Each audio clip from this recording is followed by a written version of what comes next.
The journey we're about to embark on will lead us into the depths of our own souls, guided by an unlikely master, animal nature. Have you ever felt exhausted, carrying an invisible yet heavy burden, refusing help even when sheer fatigue knocks at your door? There's an ancient instinct at play, and a tiny creature, the dung beetle, will reveal surprising truths about extreme self-sufficiency. How often do we find ourselves trapped in the snare of extreme self-sufficiency? That persistent feeling that we must handle absolutely everything on our own. That asking for help is an undeniable sign of weakness, a painful admission of inadequacy. It's an incredibly heavy burden many of us carry daily, invisible to the outside world, yet crushing to our own spirit. Imagine yourself on a typical Tuesday afternoon, July 15th, 2025. Here in San Andres, São Paulo, deep into an intense workday, with tight deadlines looming and a pile of tasks growing exponentially. You're overwhelmed, exhausted, feeling the weight of the world on your shoulders. But the mere thought of delegating something or asking for a helping hand seems utterly unthinkable, almost a betrayal of self. Phrases like, "I don't want to bother anyone," "I can handle it," "I don't need anyone for this," or, "If I don't do it, no one will do it right," echo in our minds like an incessant mantra, a constant reminder of a responsibility that seems to be solely ours, non-transferable. This almost compulsive need to roll one's own ball manifests in countless ways in daily life, permeating personal, professional, social, and even family spheres, becoming a defining characteristic for many. Think of the mother who, despite visible exhaustion in her eyes and slumped shoulders, a hoarse voice from shouting and depleted patience, insists on balancing a demanding career, overwhelming domestic responsibilities, and raising multiple young children, stubbornly refusing any offers of help from family, friends, or even a partner. She feels morally and socially obligated to be the supermom, the tireless provider of all solutions and the maintainer of family order. And the simple idea of admitting overwhelm is perceived as a personal failure, a mark of imperfection that would diminish her in her own eyes and in the eyes of others. Similarly, there's the entrepreneur who, driven by a singular vision, relentless perfectionism, and an ardent desire for success and control, works 16, even 18 hours a day, sacrificing sleep, proper nutrition, and consequently, their physical and mental health. They believe, with unshakable conviction that borders on rigidity, that their business as success depends exclusively on their individual effort, and that delegating tasks is synonymous with losing control and compromising the quality or originality of their work. Every task, no matter how small, is seen as theirs, and solely their responsibility. On the other hand, this extreme self-sufficiency also manifests powerfully in the emotional and social realms. Consider the friend or family member going through profound grief, a painful breakup, a devastating financial crisis, or a serious illness.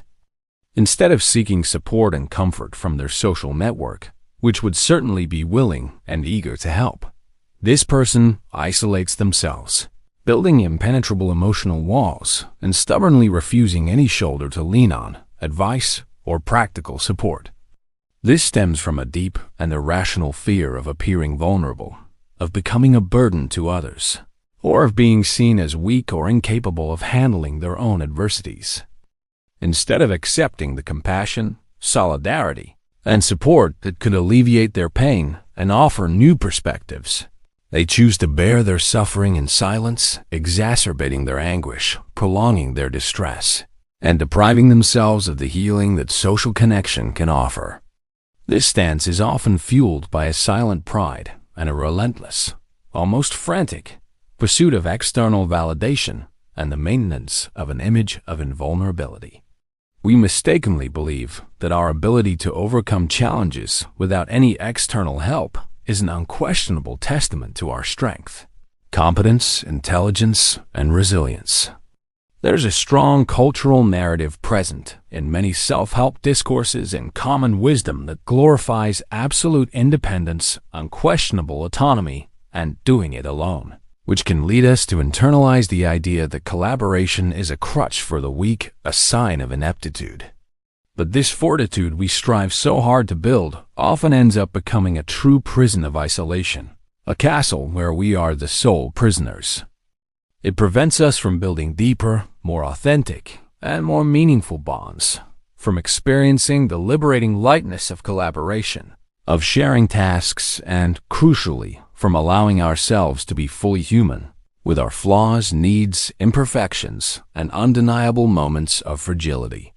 The fear of vulnerability, of being judged, criticized, of failing publicly, or of feeling like a burden to others, relentlessly pushes us down a solitary path where chronic fatigue, overwhelming stress, and emotional overload become constant, unwanted, and increasingly heavy companions. It is an exhausting and vicious cycle. The more we isolate ourselves and refuse to ask for help, the more overwhelmed we feel, and the harder it becomes to break free from this self-destructive dynamic and reach out to those who can and genuinely want to support us. Life's ball becomes heavier and heavier each day, and the journey, consequently, more and more arduous, culminating in utter exhaustion and even burnout. At the pulsating heart of nature, in a spectacle of adaptability and sheer persistence, a small yet astonishing creature stands out for its tireless dedication and its singular, almost mystical task: the dung beetle. This remarkable insect, found in various ecosystems worldwide, from dense tropical forest to arid deserts and vast open grasslands, is a true master in the art of self-sufficiency and stubborn persistence. Its behavior is not just fascinating to observe. It's crucial for the balance and health of the environment, playing a vital role in nutrient recycling, soil aeration, and seed dispersal, truly acting as an ecosystem engineer. There are over 7,000 known species of dung beetles, each with its peculiarities and survival strategies, but all share a remarkable and iconic characteristic: the extraordinary ability to collect, meticulously mold, and transport perfectly spherical balls of excrement from other animals, primarily herbivorous mammals, like cattle, elephants, or zebras. Yes, you read that right, poop. And this isn't just any ordinary or trivial task for the dung beetle. For it, this is the most important and central mission of its existence, intrinsically linked to its survival and reproduction. Using its strong hind legs, which function like highly efficient shovels and pincers, and its robust, compact, and aerodynamic body, it pushes and rolls its precious cargo over long distances, often across irregular terrain, up steep slopes, and under the scorching sun, bravely facing strong winds and natural obstacles like branches and stones. It's a monumental effort for such a tiny insect, which may be only a few millimeters long, yet can move a ball weighing many times its own body weight. And it does so impressively and solitarily, completely alone, without the need for a team or a partner. These balls of excrement serve multiple vital and strategic purposes for the dung beetle and its offspring, ensuring the continuation of its lineage in a fascinating life cycle. For many species, especially those inhabiting the African savannas and vast Australian plains, the ball is meticulously constructed to be a reproductive nest and a natural incubator. The female carefully lays one or more eggs inside the ball, which is then buried at a safe depth, protected from predators and harsh weather. When the larvae hatch, they have an abundant, nutritious, and protected food source to grow and develop, passing through different stages until emerging as adult beetles, ready to begin their own cycle. For other species, the ball primarily serves as a food reserve for the beetle itself, which stores it in its underground burrow for later consumption, ensuring sustenance during times of scarcity or periods of inactivity. Interestingly, some dung beetles even use the ball as an ingenious way to cool themselves in hot, arid climates, climbing onto it to stay slightly elevated from the superheated ground, utilizing the ball's shade and moisture.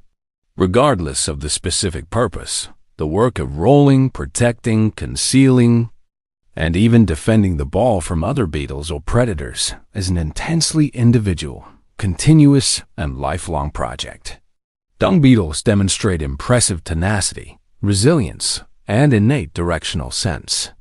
They overcome obstacles like large stones, protruding roots, and steep slopes. They deftly avoid predators like hungry birds and small mammals.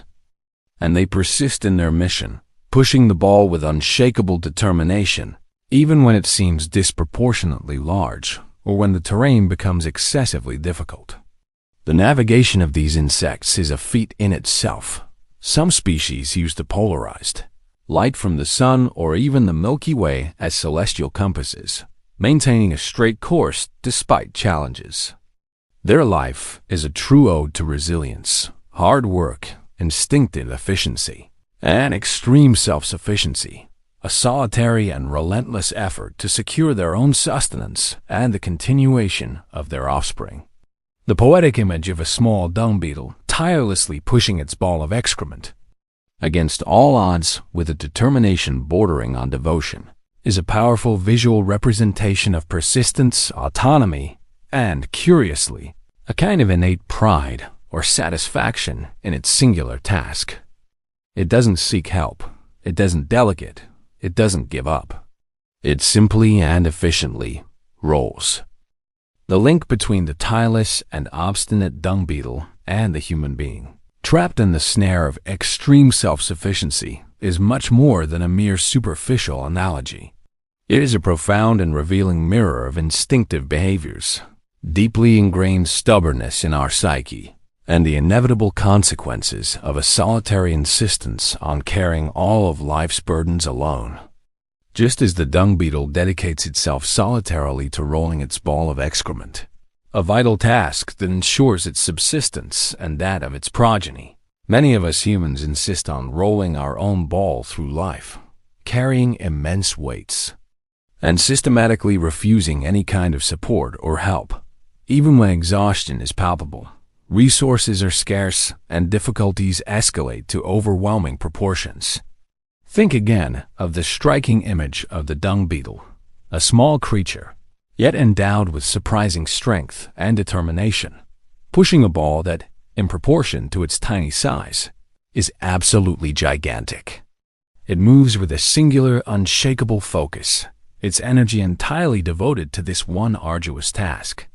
It doesn't signal to other dung beetles for help, as its genetic programming does not provide for this cooperation for this purpose. It doesn't passively wait for the ball to move by inertia, as it knows its survival depends on its own action.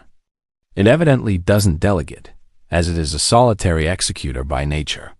It simply pushes it, meter by meter, centimeter by centimeter, overcoming every obstacle with a determination bordering on blind stubbornness. Similarly, we, in our complex human journey, often vehemently refuse to share the weight, be it an overwhelming professional project with impossible deadlines, an intricate personal problem that consumes us and keeps us awake at night, family responsibilities that completely exhaust us, or an emotional burden that oppresses and suffocates our soul. We carry the burden alone, even when it doubles us over, causes us physical and mental pain, convinced, often irrationally, that we are the only ones capable of rolling it adequately, or that asking for help is a public admission of our weakness, our incapacity, or even our failure. The metaphor of the ball of excrement may seem, at first glance, a bit crude, perhaps even repulsive or derogatory. However, it is precisely its rawness, its simplicity, and its organic nature that make it so impactful, true, and universal in its resonance. For the dung beetle, this ball is absolutely vital, the core of its existence, its genetic heritage, and the guarantee of the continuity of its species. It is its reason for being at that moment. For us, the ball can take on various forms and meanings, depending on life's context. It can be our professional career and the tireless pursuit of success and recognition. The well-being and happiness of our family, financial stability, the impeccable maintenance of our public image as perfect and resolute, or the realization of our most ambitious dreams and aspirations. And just like the dung beetle, which rolls its ball with an unshakable instinct for self-preservation and an almost proud dedication to its task, we too tenaciously cling to our own ball. We resist sharing it with others out of a deep fear of losing control over it, of being seen as weak, incompetent, or flawed, of the final result not being as perfect as we idealized, or of the task simply not being completed our way and with our highly valued quality. This direct and visceral connection forces us to reflect deeply on our choices and behaviors. Are we, like the dung beetle, so immersed in our instinct for self-sufficiency, perhaps shaped by painful past experiences, by a rigorous upbringing that valued only independence, or by strong social pressures that teach us not to show weakness, that we have lost the innate ability to see the immense value and strength that lies in collaboration, in sharing burdens, and in genuine, transformative vulnerability? Does the fear of appearing less capable, of bothering others with our problems, or of being seen as a burden prevent us from reaching out and asking for the help we so desperately need, condemning us to unnecessary exhaustion, profound isolation, and suffering that could be avoided or, at least, mitigated? The dung beetle rolls its ball out of a pure instinct for survival and reproduction, without the complexity of human emotions, social interactions, and the psychological nuances that allow us choice. And we, complex social human beings, is rolling our own ball endlessly without accepting support. Always the most effective, healthiest, and happiest strategy for our own long-term survival, well-being, and happiness?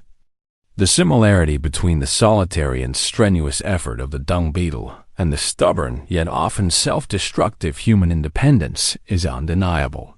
And the lesson that emerges from it is powerful and liberating. Not everything not always needs to be done alone. We can and should seek support. Extreme self-sufficiency in human beings is not a mere whim, a personal preference, or a sign of unfounded stubbornness. On the contrary, it is a complex behavior rooted in an intricate and multifaceted combination of psychological, neurobiological, and sociocultural factors that intertwine throughout our lives. Understanding these deep foundations helps us realize that this difficulty in asking for help is not a character flaw, a moral failing, or an inherent weakness, but rather the manifestation of adaptive mechanisms that, while useful and even crucial in certain historical circumstances or emergencies, when taken to the extreme, can become profoundly maladaptive and detrimental to our physical, mental, and emotional well-being. One of the strongest and most persistent pillars of this difficulty is the fear of vulnerability. From a psychological standpoint, being vulnerable means exposing our weaknesses, our deepest needs, our limitations, and by extension, opening the door to possible severe judgment, painful rejection, humiliation, or overwhelming disappointment. From childhood, many of us are subtly or directly conditioned to believe that strength lies in absolute independence, and that any form of dependence or need for support is an unequivocal sign of weakness, a mark of imperfection. This belief can be reinforced by parental models that valued autonomy above all else, by the cultural narrative of be strong and overcome it alone, or by past experiences where a request for help resulted in humiliation, was unmet, was ridiculed, or led to a negative and traumatic experience. The human brain, in its incessant pursuit of self-preservation, protection, and avoidance of pain, learns to avoid situations that trigger this discomfort and potential pain, opting for the illusory safety of, I'll do it myself, even if it costs exhaustion and isolation. Another relevant and very common factor is the self-sufficiency bias and the overestimation of one's own capabilities. We tend, systematically and often unconsciously, to overestimate our own ability to handle things alone and, paradoxically, to underestimate the genuine willingness and actual capacity of others to help us. This is a very common cognitive error, a type of reality distortion that affects us. Our internal perspective, being limited and self-centered, makes us feel that our burden is unique, incomparable, and that others, being absorbed in their own concerns or lacking the same perfection we seek, would not be available or capable of offering the necessary support. This bias can be fueled by a series of factors, including the deep fear of appearing to be a burden to others, of bothering them with our problems, or of diverting their attention from their own tasks. There is also the crucial concept of self-efficacy, popularized by the renowned psychologist Albert Bandura. Self-efficacy refers to an individual's belief in their own capacity to perform specific tasks and achieve desired goals. While high self-efficacy is generally beneficial and encouraging driving proactivity, persistence, and resilience in the face of challenges when taken to the extreme, it can transform into a rigid and detrimental refusal to recognize clear limits and the intrinsic need for external support. The person overestimates their self-efficacy in all situations and in all areas of life, even when the task is clearly overwhelming and far beyond their individual capacities, invariably resulting in overload, burnout, and frustration. This excessive self-confidence in this context becomes a trap. From an evolutionary biology perspective, we can draw a fascinating and instructive parallel dating back to the dawn of humanity. In certain phases of human evolution, particularly in hostile, unpredictable environments with scarce resources, the ability to be highly self-sufficient for hunting, gathering food, building shelters, and protecting oneself from predators and dangers was a crucial strategy for individual survival and, consequently, for the perpetuation of the group. Individuals who could thrive more independently, without excessively relying on others in risky situations, had a clear adaptive advantage. Although modern society has evolved into a social complexity where interdependence and collaboration are not only beneficial but often fundamental for success in almost all spheres, vestiges of this ancestral, I'll-do-it-myself instinct still persist in our genetic programming and manifest in our behavioral psychology, making collaboration a challenge. The dung beetle, for example, is genetically programmed to perform its task individually, solitarily, and efficiently. It does not possess the complex social capacity to delegate, negotiate, or share its burden consciously. Its self-sufficiency is an intrinsic, evolutionarily effective, and highly adaptive characteristic for the survival of its species in its specific ecological niche.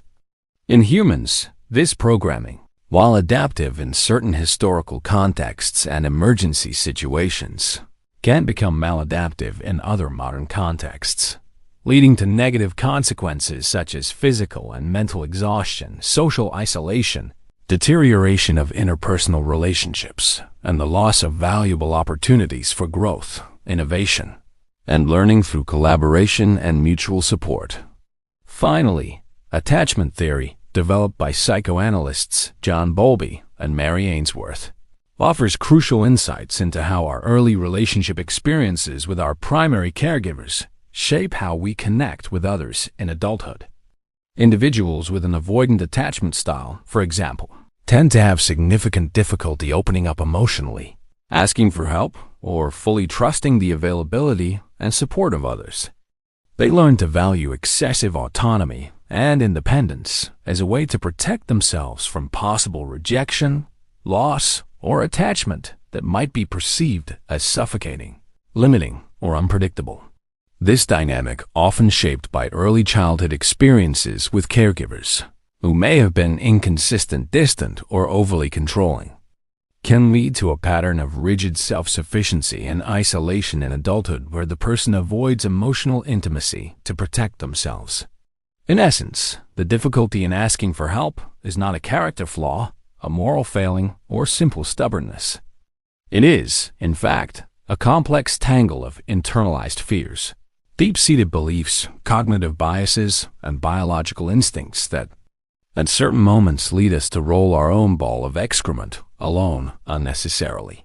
draining our energy, depriving us of the valuable support around us, and ultimately limiting our own potential to flourish fully both individually and within a community. Recognizing these roots is the first step towards change.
Understanding the instinctive and singular behavior of the dung beetle offers us an invaluable perspective and an invitation to deep introspection about our own extreme self-sufficiency and the deeply ingrained difficulty many of us face in asking for or accepting help.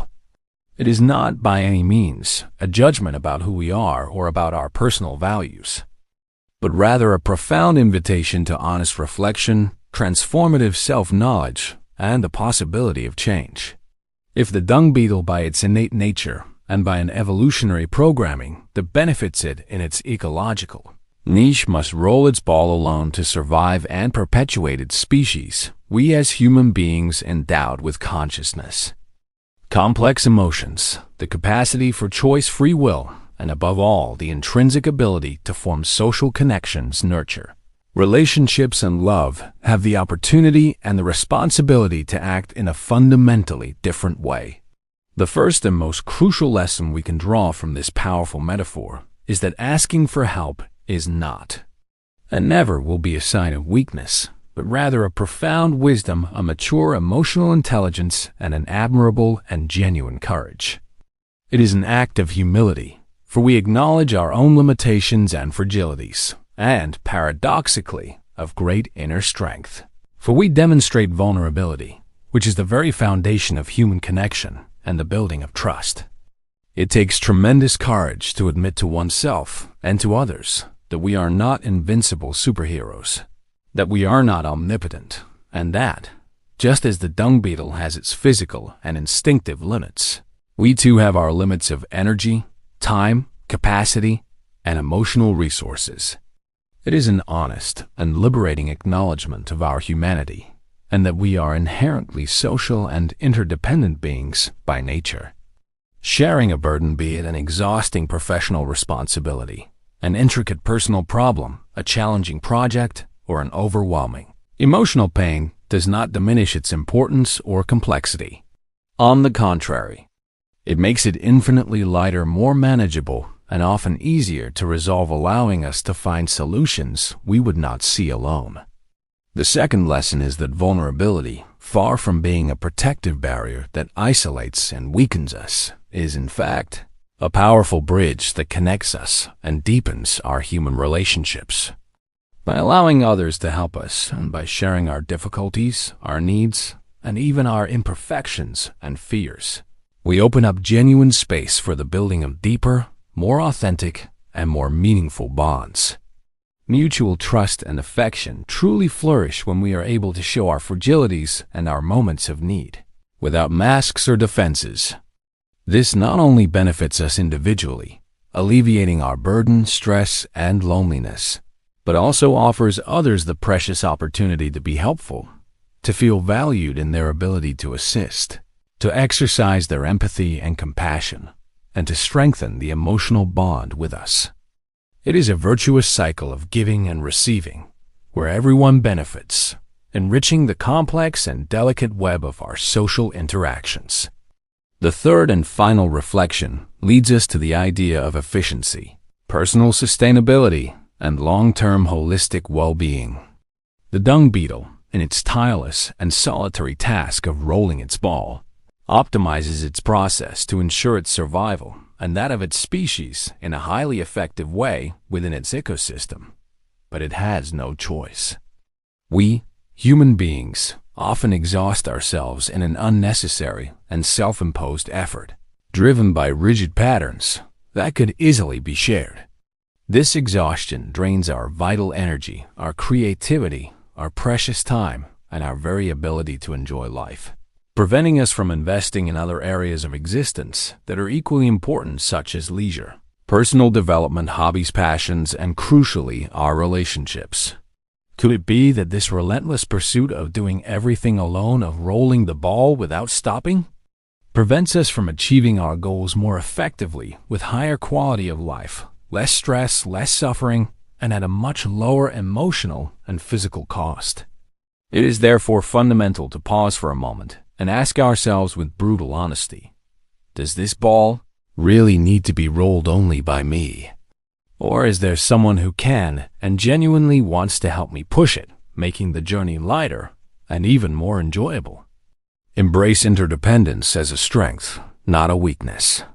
To begin changing this deeply ingrained pattern of excessive self-sufficiency, which is often an unconscious habit, we can practice small but significant acts of asking for help. Start with something simple and low risk, requiring little initial vulnerability, such as asking for a recommendation for an interesting book, an honest opinion on a trivial matter, advice on a small decision, or even a minor, everyday favor, like someone holding the door for you or reaching for an object out of your grasp.